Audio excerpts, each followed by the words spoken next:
家好，我係 Nicky 小何。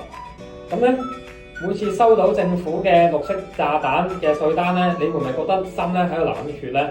如果我話你聽，政府咧有一個合法嘅避稅神器啦，唔單止幫你每年咧就可以最多咧可以交少咗12000蚊嘅稅啦，仲可以幫你存好未來嘅金，你想唔想咧？咁呢個神器咧就係合資格嘅延期年金啦，即係 QDII 啦。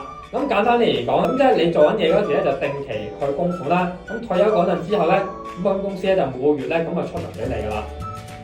好啦，咁重點就嚟啦，政府咧每年咧最高咧係有6萬蚊嘅扣稅額噶嘛。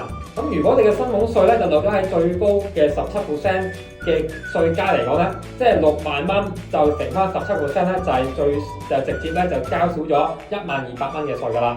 咁即係代表你無論咧你儲幾多錢都好啦。咁有成10000蚊咧，即係政府係幫你出嘅。咁頭一年咧就直接咧就鎖定咗17%啦，即係冇風險嘅回報啦。咁如果係夫妻聯名咧，每年最多咧仲可以慳咗成24000蚊添。好啦，不過咧，阿 Nicky 小何咧就溫馨提醒你呢2點啦。第一點就係流動性低啊。咁咧呢筆錢咧要長期咧就要擺喺度啦。咁千祈咧就唔好即係有緊急咧就攞出嚟喎。因為如果中途退步咧就會蝕㗎。第二啦，我哋就要睇清嗰個保證嘅回報啦。咁揀產品嘅時候咧，唔好淨係睇預期嘅紅利啦，要以保證回報為準，就要量力而為啦。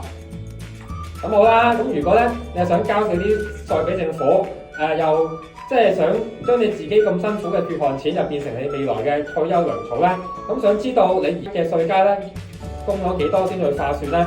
咁歡迎咧點擊影下方嘅資訊欄嘅連結咧嚟直接揾我啦。咁喺下方留言年金，或者咧就憑嚟預約年金嘅諮詢啦，我會幫你做個人嘅算盤啦。咁如果咧呢一集影片你覺得係可以幫到咧，記得幫我點讚、訂閱及鐘仔，同埋分享俾日日咧都喺度嗌交稅好貴嘅同事啦。我係 Nicky 小何，咁我哋下期片再見㗎咯喎，拜拜。